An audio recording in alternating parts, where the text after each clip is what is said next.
Exactly. Hi, this is Eileen with another episode of Artists with Anxiety. I am here with Kieve Rodeheaver, who is a local podcaster and artist. So we're here to talk about what they're doing and all the fun stuff. Well, fun stuff, I guess, and all the fun stuff. What kind of things that you're dealing with up here? Oh, yeah. You're doing all the fun things. All the fun things. So the dreaded question of, tell me about yourself. So I already mentioned and introduced you as a creative podcaster. So tell me how you are creative. Yeah, so I guess I am a podcaster. I am the host of Please Touch the Art podcast. It's a chat style, interview style, art history / local artist interview podcast. It's meant to be for adults and accessible. I also teach art history at Otterbein University. So my first semester doing that, my students, I think they like me. They talked to me after class today, and I was like, oh my god, it's happening, I've arrived. I'm a real adult. I'm a real adult. Now my students come up and be like, oh my god, I'm so excited about this thing. And I'm like, here, go run, butterfly. Anyway, so that was really exciting for me today. And I paint. My flavor of the week medium is gouache, because I'm usually a watercolor artist and an acrylic artist, and it's like an angry baby of the two. And I've never heard it referred to it like that. I had such a difficult time mastering it, and I really, really wanted to master it because I had seen other people, and I was in my head, I was like, this must be the perfect medium for me if only I can master it, and here we are. I also, weirdly enough, have an undergrad in vocal performance. Oh. Yeah, I'm a classically trained lyric soprano. I did not know that. Yeah, I'm trying to break back into the music scene, but it's a little hard when you're not a religious person to break into the music scene. Yeah. You know what I mean? Yeah. Especially if you can't dance like I can. But yeah, I think those are most of the creative things that I would consider myself to be good at. Okay. Well, that's good. That's definitely Thank you. You do a lot. And we'll post things. links and stuff in the descriptions and all that fun stuff. Yeah. So then only tell me what you're comfortable with, but what kind of mental health issues are you struggling with? So clearly I have anxiety, that's why I'm here. I don't know if this counts, but I also have the good old seasonal affective disorder. Woohoo! Which I didn't realize how bad it was until I moved to Ohio, but here we are. I'm so sorry. No, it's okay. My first winter was rough. I also think I have ADHD, but I'm undiagnosed. I also have PTSD, and we're looking into whether or not I have a sleep disorder at the moment. Well, that's great. All of that. The sleep disorder is the one that will be the most fun, and honestly is my biggest struggle at the moment, if it's a real thing. Because that chronic fatigue is I'm jokingly saying it's the thing that keeps me up at night. But here we are. Perfect. So those are the big ones. Those are the struggles right now. I feel that. Yeah. So how does that kind of affect your work when you're either teaching or you're recording or painting? So I think that one of the things that I like, everything is a process, and different things are hard at different times. Right now, my biggest thing that I am struggling with is fitting everything that I need to do into a neat balance with everything that I want to do and everything that my body needs. Mm-hmm. So I have come to a point in my understanding of my life that until I can get things better under control, that I need to have naps in my schedule. I just need to build it in. I need to let go of the idea that I don't need it, etc. I also currently am staying up really late for me, because I also am a barista, and I open, and then I have so just the amount of sheer amount of stuff that I have to do is the really big struggle. Another thing that I am struggling with that's like on the flip side is I finished my MFA in December of 2017. Oh, nice. Congrats. Thank you. And my work at the time dealt with body dysphoria, disassociation, and the isolation of being trans and figuring out like how you want to be, what you want to look like, and like I was the only trans person in my program, and like I was the first person to quote unquote transition like during the program because I was briefly medically transitioning. Anyway, it's a mess. Testosterone's wild. Testosterone's a wild drug, and I don't want any part of it anymore. Done with that. I'm done with that. Been there, done that. Got the t-shirt. Anyway, but I decided that wasn't for me after my MFA. But one of the things that I really struggled with was, and granted at the time I was in an abusive relationship, and like I was briefly housing insecure in 2016. And like I don't know, there just was like a lot happening, and when I would walk into my studio, my artwork would trigger me because I would see it and I'd be like, wow, this is my body blown up really large. And it wasn't like literally my body, but like it was like how I felt, and I would just walk into the studio and encounter all of my feelings. Right. So right now what I'm trying to do is, or right now what I'm doing mostly with my painting is I've been doing portraiture because I want to kind of find like a nice like space where I can continue creating without hurting myself. And like for a while I've been working on a Pride portrait series. Yes, where I love that on Instagram. Thank you. Where I've just been painting like either queer people that I know or who have submitted to my call for photos to paint from. And this is kind of like in the meantime until I can find a way to work on my hard stuff again, because I think it's important for me, maybe not for everybody, but for me it's really important for my work to deal with the hard stuff. Like right now I would like to create a body of work surrounding some of the toxic relationships that I've encountered, be them friendships or like romantic relationships, but I don't like, at the end of the day, I don't want to enter my studio and be like, ooh, this feeling again. So I don't know, and I guess this is going to segue into some of your other questions, but I'm trying to build some of my therapy routines and self-care routines into my art practice and perhaps into the final product. So Okay. we're gonna see how that goes. Yeah. It's really like ethereal. It's not happening yet. It's fine. So then when you are having like a the computer fell asleep. It also wants to take a nap.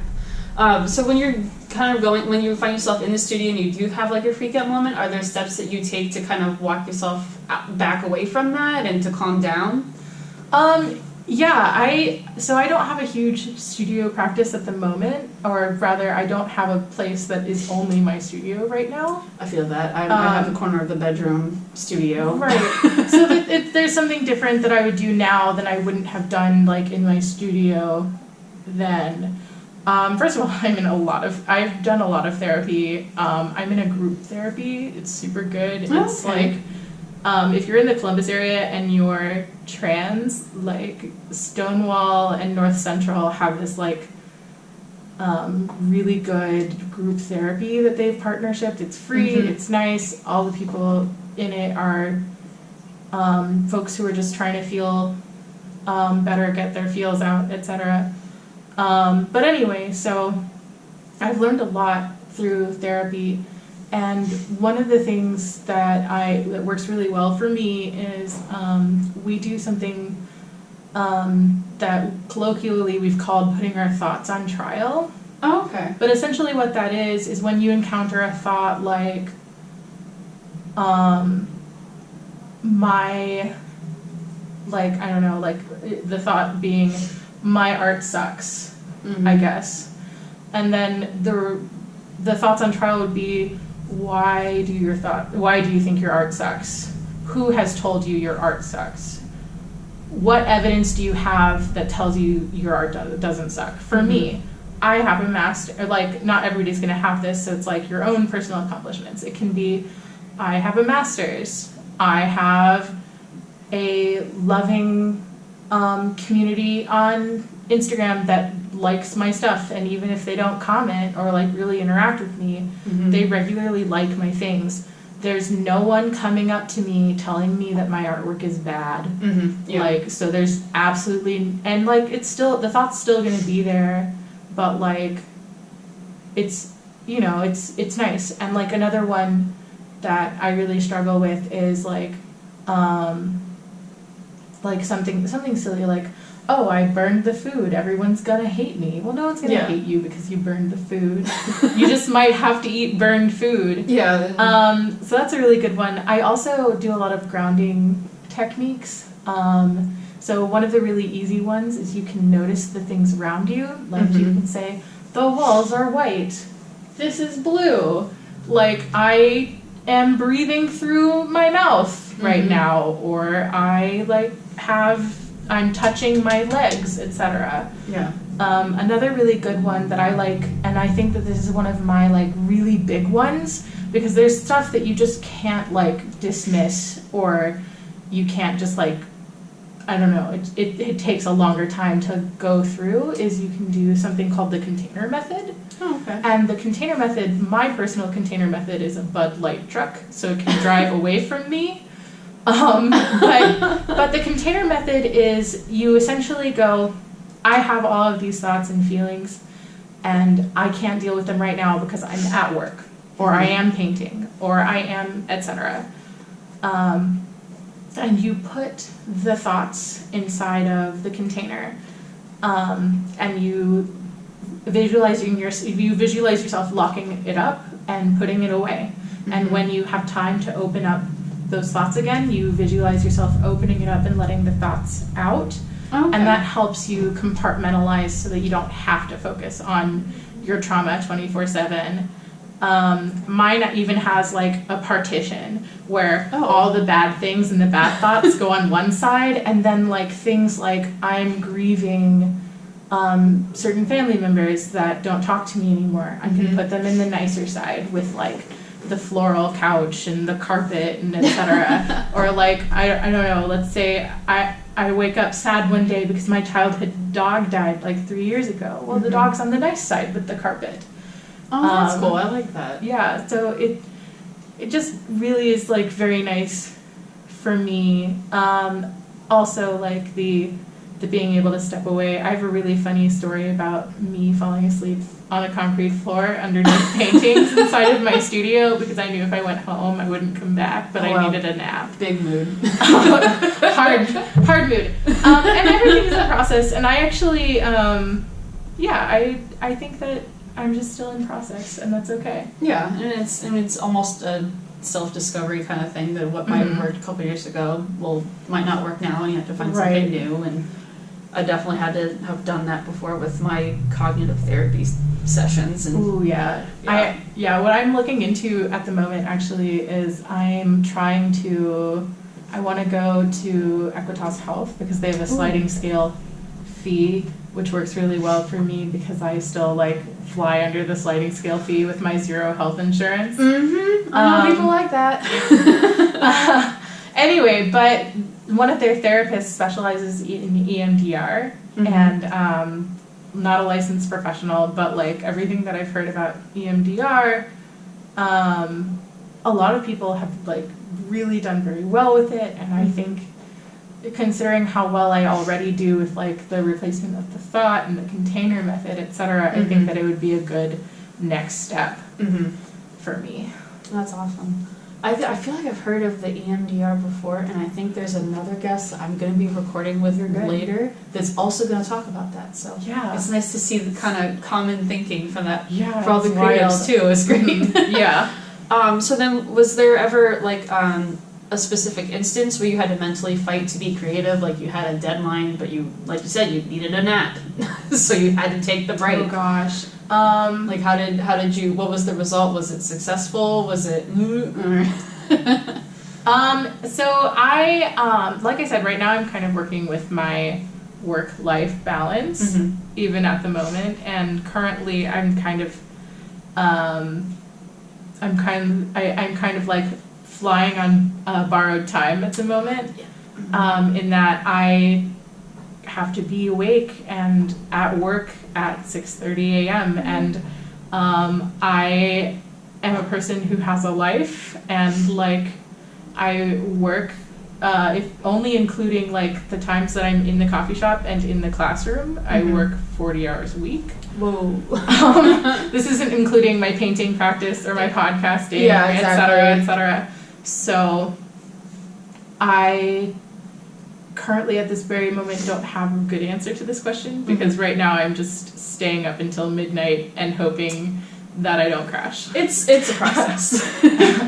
So we talked a little bit about like what you already kind of do with your thought process. Do you have like any like a self-care routine kind of thing that keeps you also balanced? Yeah, I think I do have a self-care routine.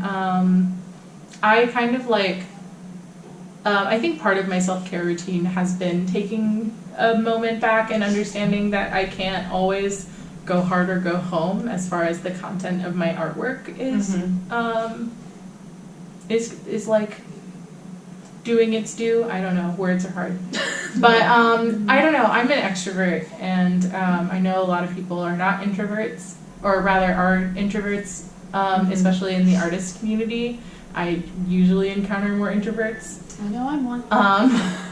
Anyway, so a lot of my self-care is allowing myself to continue making my social engagements, even if it seems like I shouldn't. Like, because I have a lot to do, and like, it's gotta get done sometime, but like, if I don't see people, if I don't like leave my house or whatever, then I will become very sad. And and like, just being sad leads to like feeling like a failure, etc. So I keep my social engagements, I try to keep my social calendar under control. I try to take time to be.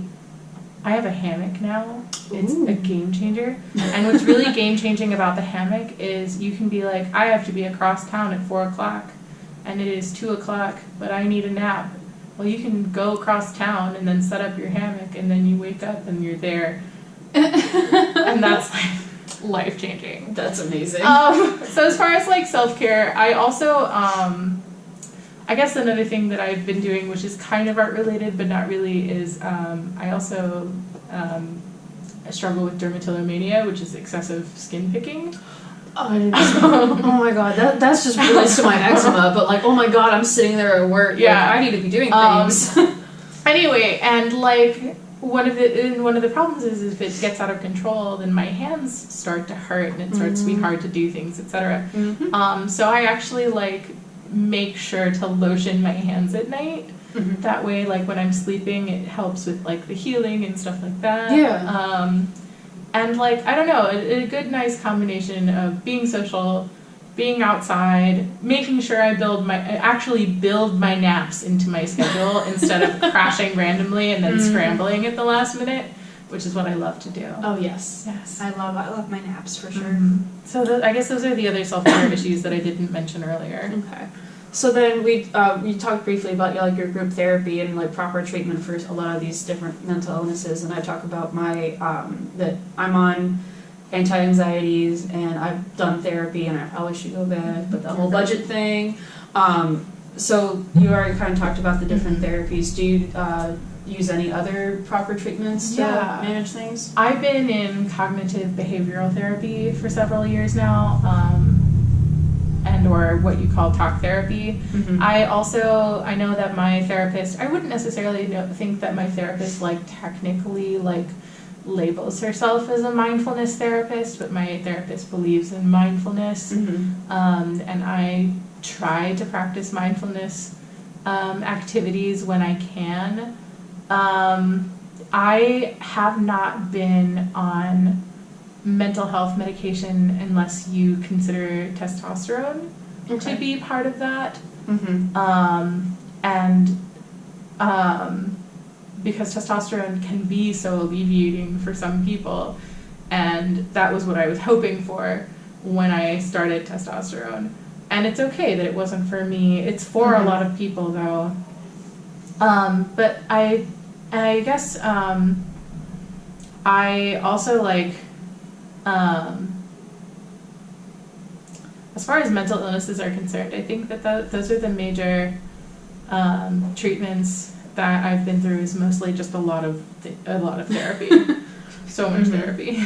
I mean, therapy's good. I'm a big fan. I miss my therapist all the time, and I think about texting him randomly. Right. Hey, remember all those things you said that I was going to do and I thought I couldn't do? Well, it turns out I did the thing anyway, so I'm waiting for that I told you so look. Which I'm also familiar with. Yeah. Those good old boundaries. Oh, I forgot about the boundaries. Oh, yes. So this is actually like something that the DSM isn't in agreement for as to whether or not this is like a mental health disorder or not. But I'm also codependent or recovering codependent. And for a while I thought codependency meant it's two people in a relationship who are just like can't extract each other from ourselves. But no, you can be codependent by your damn self. So being codependent essentially means that you either latch onto a person or multiple persons, and you give yourself to that person or persons for so long, for so hard, without any question, without any regard for your self-care, to a point where you essentially like you just don't have anything else other than taking care of that person. And it's really hard to like find like who you are after that. And a lot of times, and one of the reasons why they don't actually put this in the DSM is because marginalized folk, women especially, caregivers for people who are struggling with addiction, or caregivers of people with other disabilities often develop codependency.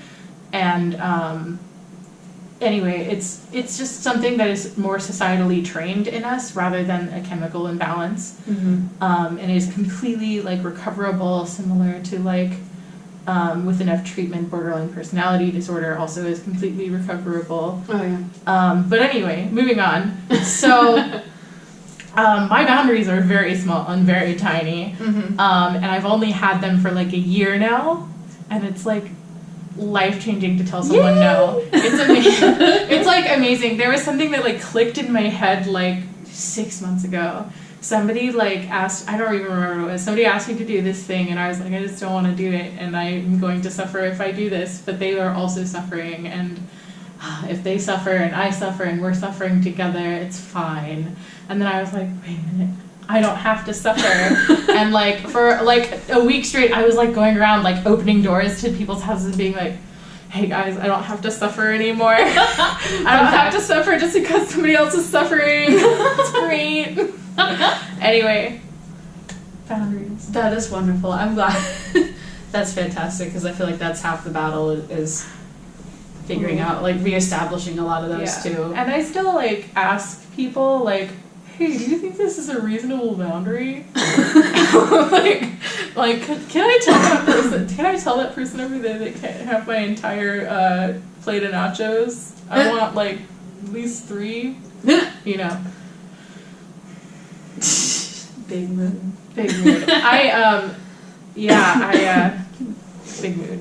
Yep. Boundaries are hard. Yeah. Oh yeah. Okay, so we've talked for like almost half an hour. My bad. So, no, please, this is good. I'm excited. So, to wrap up, like, why don't you tell us how we can find out more about you if you're on? I know you're on Instagram. I'm on but, everything. like, well, no, I'm not. That's a lie. most things. I'm on most things. So it depends on what you want to follow me on. Mostly it's my thesis, but a few other things are on my personal website. My personal website is KRODEHEAVERART.com. I didn't think it through when I got this URL, but here we are. Anyway, it's got my thesis on it and like some other art things. Eventually it's gonna have my podcast on it too, but that's not up and running yet. My podcast is on Instagram and on Twitter. On Instagram, it's the handle, all one word, Please Touch the Art Podcast. And on Twitter, I am Please TT Art. Like Please Tart with an extra T. That's cute. The Please Touch the Art was too long for Twitter. And I was like, I was like, which words should I cut? Well, art and please seem like... Anyway, the main it's fine. part, yeah. The main part. I also am on Instagram with my personal art at kieve.art. I guess if you want to find my like teaching stuff, come to Otterbein. I don't know. I don't have boundaries, but anyway. And I'll post links. I just got off done being sick, so I'm like still mentally not all here anymore. You're good. I've been away since packing up along 5. So no. I did. So I watched I watched more than one of your episodes. I honestly watched like 3 of them. And in one of them it was like, please shower. And I went, I showered today. so I immediately went home and showered. Yes. Just for you. Oh yes, you actually reminded me of my obligatory disclaimer that we are not healthcare professionals. We are not mental health professionals by any stretch. So please go seek help, whether it's talking to a friend, talking to an actual professional. I'll post links to the Equitas thingy below, or medication, or talk to your actual doctor. Whatever you need that will help, please, please, please, please, please seek help. And it's always... Ooh, Ohio Health also has a really good sliding scale. It's called HCAP. I actually it's better. It's free for me to get HCAP, and I still have to pay money at Equitas. It's great. Anyway, sorry, that's like random. No, I appreciate it. You're welcome. Info is good. I like info. So please seek the help if you need it. We like you here on this earth, so we'd love to. If you have any questions, comments, please comment, like, subscribe. All that YouTube-y goodness is awesome. And hopefully you'll join me for another episode. More upcoming episodes. There are multiple that I have scheduled. So please join us the next time. And thank you guys so much. Bye. Bye.